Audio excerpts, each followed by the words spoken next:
The Assembly will hear an address by His Excellency K.P. Sharma Oli, Prime Minister of Nepal. I request protocol to escort His Excellency and invite him to address the Assembly.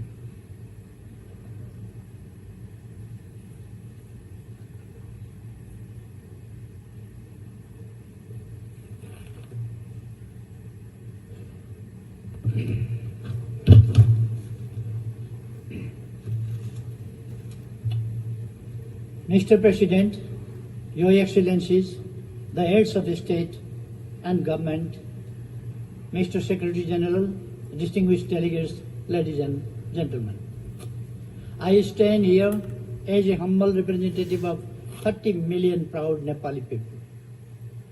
At the very outset, allow me to extend my sincere congratulations to you, Mr. President, and distinguished members of the Bureau on your well-deserved elections. I would also like to reaffirm Nepal's full support as you undertake the important responsibilities entrusted to you. We extend our deepest appreciation to His Excellency, Mr. Denis Francis, and the outgoing President for his commendable leadership in successfully guiding the 78th session of the Assembly. Our highest accolades are due to the Secretary General, Mr. Antonio Guterres, for his tireless dedication to reinforcing multilateralism and tackling global challenges. I fondly recall your visit to Nepal last year, Mr. Secretary General, and your message of peace from the sacred birthplace of Gautam Buddha, and the message of climate catastrophe of mountains from the Everest region. Mr. President, the world is at a watershed moment in history. The contrast between rich and poor, harmony and hatred, and economic development and environmental destruction have never been as stark as they are today. Both people and planet stand on the brink of climate catastrophe. Geographical rivalries are resurging. Military expenditures are skyrocketing along with an unabated arms race. The specter of nuclear conflict looms larger than even before. On the one hand, our economy remains frail, still grappling with the lingering effects of the COVID-19 pandemic. On the other, nationalism and protectionism have re-emerged. Even before we have reaped the benefits that liberalism and globalization were meant to deliver. Even after 300 years of industrialization and modernization journey, it is deeply troubling that in our so-called civilized world of 21st century, wealth and prosperity are concentrated mostly at the hand of global north, and the poverty and destitution are heavily concentrated in the global south, particularly in the least developed countries. To overcome these travesties, we must demonstrate our leadership that promotes meaningful cooperation and collaboration. It is only through collective will and unified action that we can turn the tide and usher in an era of enduring peace and shared prosperity for all. In this context, the theme of this session, leaving no one behind, acting together for the advancement of peace, sustainable development and human dignity for present and future generations, could not be more timely or relevant. We have reaffirmed our commitment through the Summit of the Future to build a safe, just and sustainable world for both present and future generations. This pledge is embodied in the three pivotal documents we have adopted: Pact of the Future, Declaration on Future Generation, and the Global Digital Compact. We must demonstrate our determination to implement these documents for the well-being of present and future generations. Mr. President, allow me to underline that the principle of leaving no one behind has long been the cornerstone of Nepal's approach to development across all sectors. This philosophy is enshrined in our Constitution, which upholds the values of democracy by guaranteeing inclusivity, equality, justice, proportional representation, human rights, and social protection for the most vulnerable sections of society. I am determined to lead my country with my deep conviction to comprehensive democracy. For me, comprehensive democracy ensures equal rights, equal access to opportunities, social justice, protects the vulnerable communities, and provides the security and dignity for all individuals.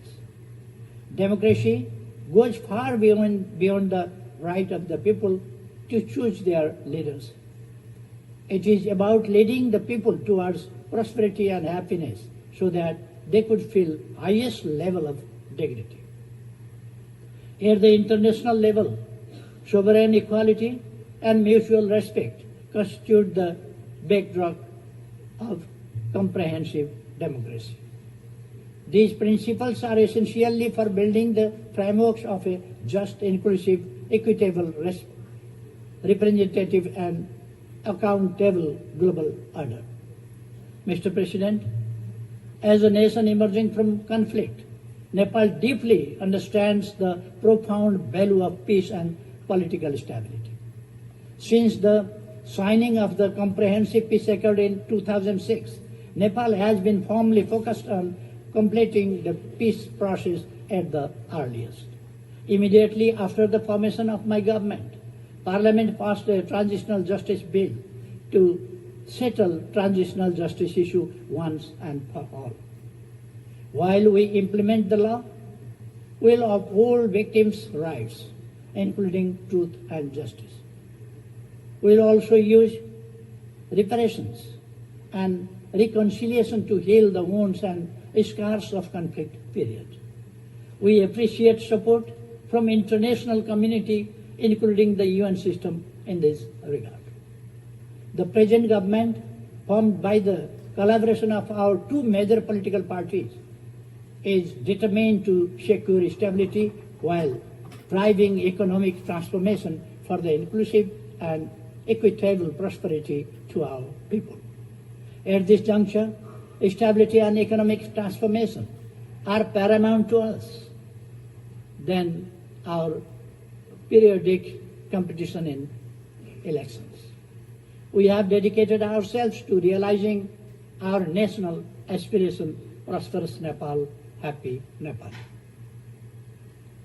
Nepal will be graduating from its LDC status by 2026. We are diligently working towards achieving the Sustainable Development Goals, SDGs, by 2030 and aspire as become a developed country by 2043, despite facing significant economic headwinds.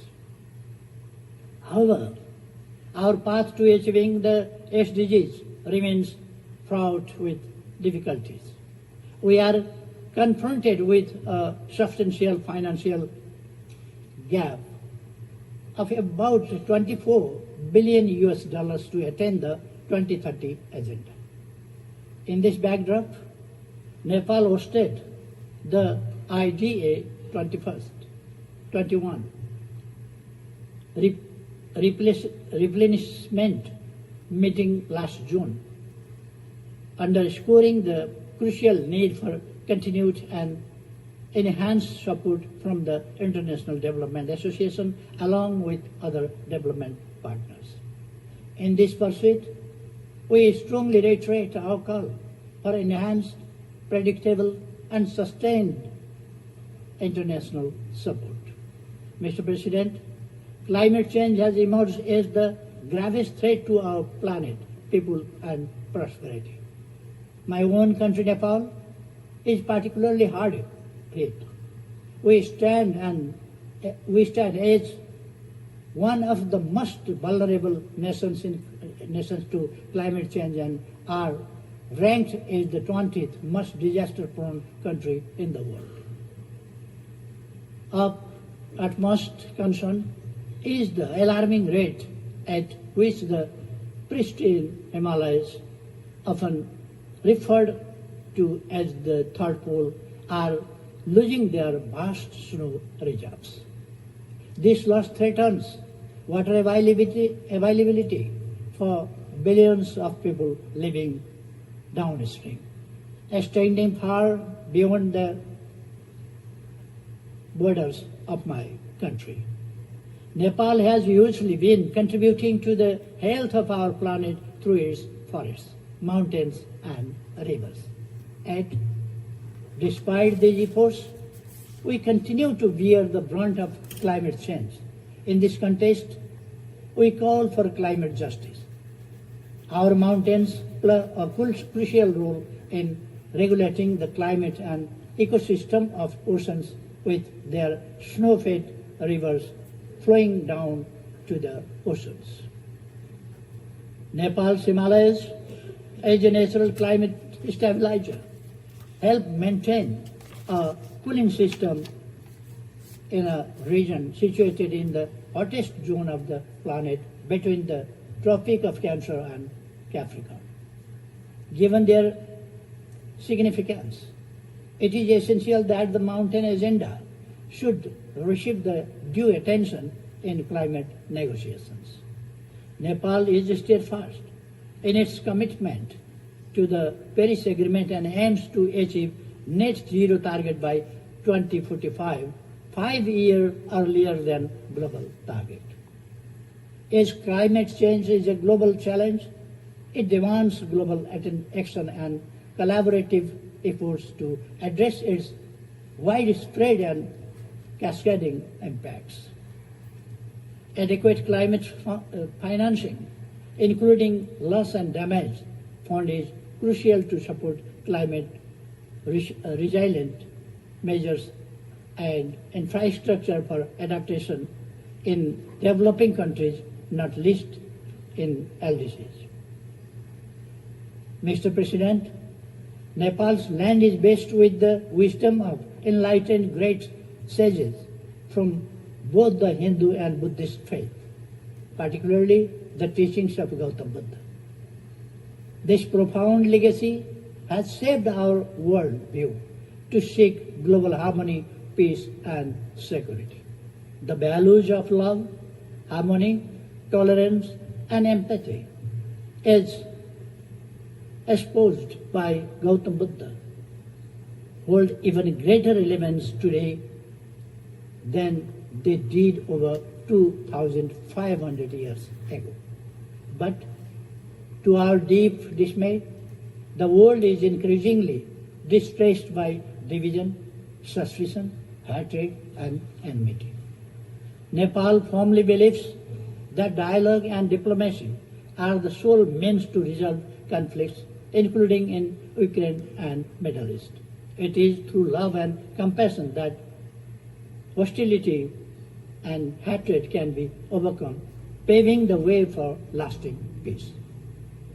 On the issue of Israel-Palestine conflict, we continue to support a two-state solution where Israel and Palestine coexist peacefully and securely within internationally recognized borders, in line with relevant United Nations resolutions. We must address the worsening humanitarian crisis in regions such as Libya, Syria, Sudan, South Sudan, Yemen, and elsewhere. It is vital to uphold the principles of sovereign equality, non-interference as enshrined in the UN Charter, to ensure peace and stability, Consequently, we sternly oppose any form of unilateral intervention or sanctions. Mr. President, disarmament and non-proliferation issues must be prioritized. Nepal strongly advocates for the general and complete disarmament of all weapons of mass destruction. As the host country to the UN Regional Center for Peace and Disarmament in Asia and the Pacific, Nepal firmly believes that regional efforts, including the Kathmandu process, serve to strengthen the global disarmament regime. Technology presents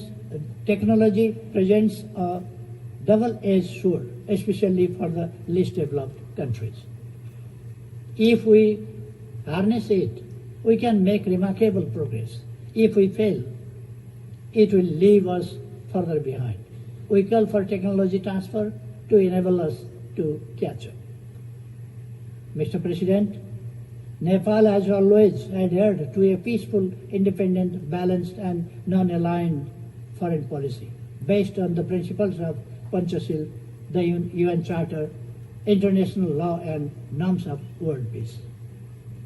We conduct our foreign policy with profound belief in amity with all, enmity with none.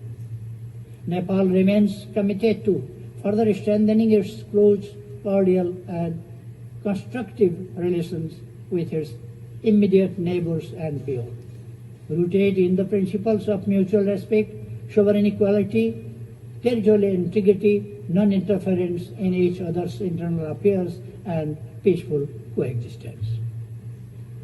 As the largest contributor of troops and police to UN peace operations, Nepal stands ready to further enhance its contribution to global peace and security.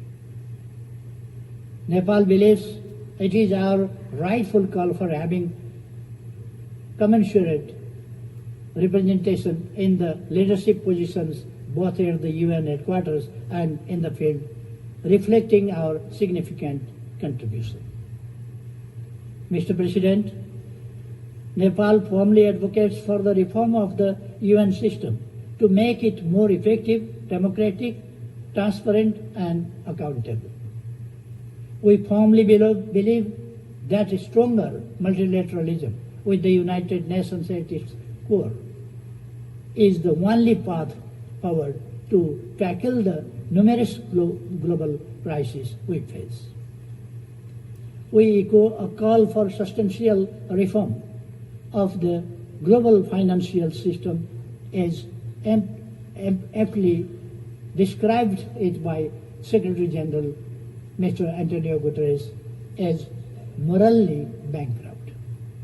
The voice and representation of countries in special situations, including the LDCs, landlocked developing countries, LLDCs, and small island developing states, must be ensured. Mr. President, Nepal firmly upholds the belief that all human rights are universal, unalienable, indivisible, interdependent, and interrelated. It is with this conviction that we have become a party to 24 international human rights related conventions and protocols, including 7 of the 9 core instruments. We are fully committed to promoting gender equality and ensuring equal rights for women. Nepal is making necessary legal arrangements for the full realization of all human rights for women and girls, including their sexual and reproductive health rights. Protection of the rights of migrant workers, including their safety, security, dignity, and well-being, has always remained our priority. We strongly advocate so far orderly and regularly migration to ensure that the benefits of migration are shared by all. Finally, Mr. President, the world we inhabit The world we inhabit is far from being perfect. Yet, it is not all doom and gloom. We firmly believe that humankind is still capable enough to march ahead without compromising the prosperity and happiness of future generations. None of the global challenges we are facing today have been imposed by alliance. These are our own makings, our own creations. Therefore, it is self-evident that by fostering global understanding, trust and cooperation, we can overcome these problems and challenges.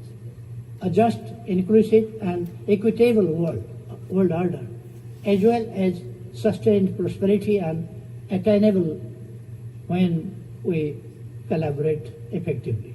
Let me resonate the wisdom of our ancient text, the Maha Upanishad. From around the 6th century BC, Vasudhaiva Kutumbakam, meaning the whole world is one family. We not only hold this philosophy dearly, but we also act it on our everyday life. With this constant conviction, Nepal is committed to playing its role to secure our shared aspiration of enduring peace, progress, and prosperity while leaving no one behind. Thank you.